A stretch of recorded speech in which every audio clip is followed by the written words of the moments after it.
Habari ndugu Mwafrika.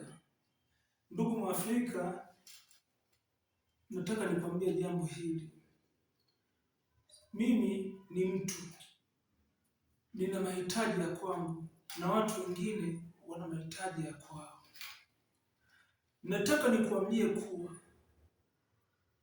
tumia mali zako kuwasaidia wahitaji ambao wanahitaji msaada.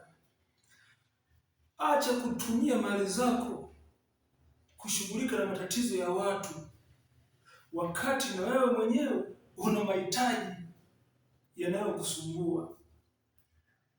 Vitu hivyo ni viwili tofauti.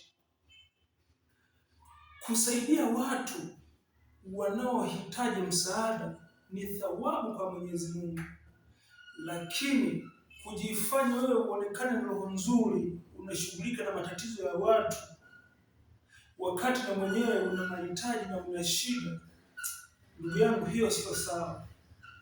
Uelewe nilichokisema. Ninachomaanisha, kuna watu wao kazi yao ni kujifanya wako bize na kutatua shida za watu wakati na wao wana shida.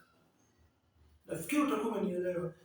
Mimi natumia kipato changu kusaidia wahitaji ili Mwenyezi Mungu anibariki, lakini mimi situmii mapato yangu kushughulika na shida za watu.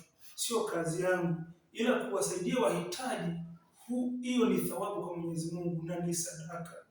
Akili kichwani, usipoelewa basi next time. Asante.